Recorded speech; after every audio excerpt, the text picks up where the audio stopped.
Raj TV நேயர்களுக்கு வணக்கம். நான் உங்கள் பாவனா. இன்றைக்கி நம்ம என்ன பார்க்க போகிறோம்னு பார்த்தீங்கன்னா, நமக்கு எல்லாமே பார்த்திங்கன்னா வெள்ளையாகணும் அப்படிங்கிறது தான் எல்லாரோட கனவாகவே இருக்கும். ப்ளஸ் டீனேஜ் கேர்ள்ஸ் எல்லாமே பார்த்திங்கன்னா, எனக்கு அவங்க ஃபேஸ் மாதிரி ஒரு செலிப்ரிட்டி மாதிரி இல்லையே, அவங்க முகம்லாம் நல்லா இருக்கே, நம்ம முகம் மட்டும் இப்படி இருக்கே. நிறைய பெண்கள் கிராமப்புறத்தில் இருக்கிற பெண்களாக இருக்கட்டும், நகரத்தில் இருக்கிற பெண்களாக இருக்கட்டும், இல்லை வேலைக்கு போகிற பெண்களாக இருக்கட்டும், வீட்டில் இருக்கிறவங்களா இருக்கட்டும், எல்லாருக்குமே இது ஒரு பெரிய ஒரு இது இருக்கும். ஸோ எல்லாரோட ஃபேஸ்லேயும் பார்த்திங்கன்னா நிறைய ப்ராப்ளம்ஸ் இருக்கும். அதையும் தாண்டி ஒரு கலருன்றது எல்லாருக்குமே ரொம்ப பிடித்தமான ஒரு விஷயம். ஸோ அவங்க எல்லாருக்குமே பார்த்திங்கன்னா இந்த டிப் ரொம்ப யூஸ்ஃபுல்லாக இருக்கும் அப்படின்னு நினைக்கிறேன். சிலரெல்லாம் பார்த்திங்கன்னா நிறைய அவங்களால ஸ்பெண்ட் பண்ண முடியாது பார்லருக்கு போகிறதுக்கோ, இல்லை வெளியில் வேறு ஏதாவது சர்வீஸ் பண்ணுறதுக்கோ அவங்கக்கிட்ட மணி இருக்காது. அது மட்டும் இல்லாமல் பார்த்திங்கன்னா ஜாப் போகிறதால அவங்களுக்கு டைமும் இருக்காது, இல்லை காலேஜ் போகிறவங்களா இருந்தாலும் டைம் இருக்காது. ஸோ வீட்லேயே நம்ம எப்படா ஒரு நிமிஷம் உட்காருவோம், அந்த ஒரு நிமிஷத்தில் நமக்கு எதனா ஒரு விஷயம் நடந்தால் நல்லா இருக்குமே அப்படின்றவங்களுக்கு தான் இந்த டிப்பு. இது ரொம்ப ரொம்ப எளிமையான ஒரு விஷயம், ஆனால் இது ரொம்ப பவர்ஃபுல்லான ஒரு டிப்பு. நீங்கள் கண்டிப்பாக யூஸ் பண்ணி பாருங்கள், உங்களுக்கே தெரியும் இந்த ரிசல்ட். அதுக்கு நமக்கு தேவையான பொருட்கள் பார்த்திங்கன்னா மொத்தமே 3 பொருட்கள் தான். உங்கள் வீட்லேயே இருக்கிற ஆலோவேரா செடி எடுத்துக்கோங்க. அப்படி இல்லை, என் வீட்டில் ஆலோவேரா இல்லை, கற்றாழை இல்லை அப்படின்னா கடையில் நீங்கள் கிடைக்கும், அதை வாங்கிக்கோங்க. பட் க்ரீமி பேஸ்லேயோ இல்லை பாட்டிலில் வச்சு விற்கிற அந்த கற்றாழை கிடையாது நான் சொல்கிறது. உண்மையாலுமே கிடைக்கிற அந்த கற்றாழை செடியிலேருந்து நீங்கள் அப்படியே எடுத்து பண்ணிங்கன்னா இன்னும் நல்ல பெட்டர் ரிசல்ட் உங்களுக்கு கிடைக்கும். ஸோ அது எப்படி பண்ணணுன்றதை நான் சொல்கிறேன் வாங்க.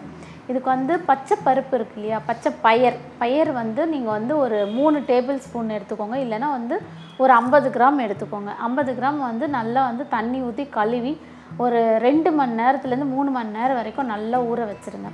அதே மாதிரி அரிசி பார்த்திங்கன்னா ஸ்கின்னுக்கு ஒயிட்னிங் கொடுக்குற ஏஜென்ட்ஸ் நிறைய இருக்குது. அது இல்லாமல் ஏஜிங் ரிவர்ஸ் பண்ணும். ஸோ உங்களுக்கு அரிசி ரொம்ப யூஸ்ஃபுல்லாக இருக்கும். ஸோ அந்த அரிசியை நல்லா கழுவிட்டு நீங்கள் அந்த அரிசி கூட அதே சேம் ஈக்குவல் ரேஷியோ, இப்போ இது நீங்கள் 50 கிராம் எடுத்திங்கன்னா அதுவும் அதே 50 கிராம் நீங்கள் எடுத்துக்கோங்க. ஸோ அதையும் நல்லா வாஷ் பண்ணிவிட்டு ரெண்டையும் தனித்தனியாக ஊற வச்சுருங்க. 2 மணிலேருந்து 3 மணி நேரம் வரைக்கும் நல்லா ஊற வச்சுட்டு அதுக்கப்புறமா என்ன பண்ணணும்னா அதை நல்லா மிக்சியில் போட்டு நல்லா ஓட்டணும். ஸோ நல்லா அரைச்சி அதுவே ஒரு மாதிரி பால் மாதிரி வரும். ஸோ அதை எடுத்துட்டு அதை நல்லா வடிகட்டிடுங்க. வடிகட்டி அதை ஒரு பாத்திரத்தில் போட்டுட்டு நீங்கள் ஸ்டவ்வில் கொஞ்சமாக சிம்மில் வச்சு அதை நல்லா கை விட்டு கிண்டிகிட்டே இருக்கணும். அது ஒரு க்ரீமி மாதிரி உங்களுக்கு ஃபார்ம் ஆகும். இது எப்படி இருக்கும்னா பார்த்திங்கன்னா உங்களுக்கு பேஸ்ட் மாதிரி வரும். கட்டியாகாமல் கொஞ்சமாக, அதாவது ரொம்ப மீடியம் ஃப்ளேமில் வச்சு நல்லா கிண்டிகிட்டே வந்தீங்கன்னா ஒரு 5 நிமிஷம் தான், ரொம்ப நேரம்லாம் வைக்கக்கூடாது.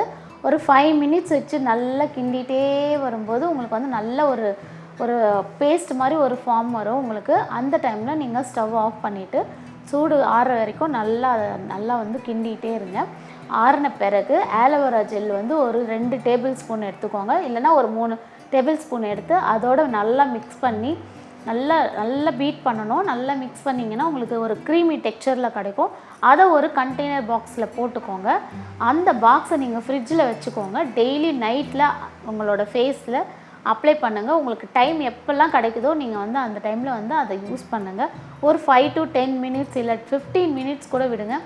அப்புறம் பாருங்கள், உங்கள் ஸ்கின் அவ்வளோ ப்ரைட்டாக இருக்கும், அவ்வளோ லைட்டாக ஃபீல் பண்ணுவீங்க. அது மட்டும் இல்லாமல் நல்ல கலர் என்ஹேல் பண்ணி கொடுக்கும். உங்களுக்கு ரொம்ப பிடிக்கும்னு நினைக்கிறேன். இந்த டிப்பை நீங்கள் ஃபாலோ பண்ணுங்கள். இந்த டிப் உங்களுக்கு ரொம்ப பயனுள்ளதாக இருக்கும்னு நினைக்கிறேன். Thank you so much.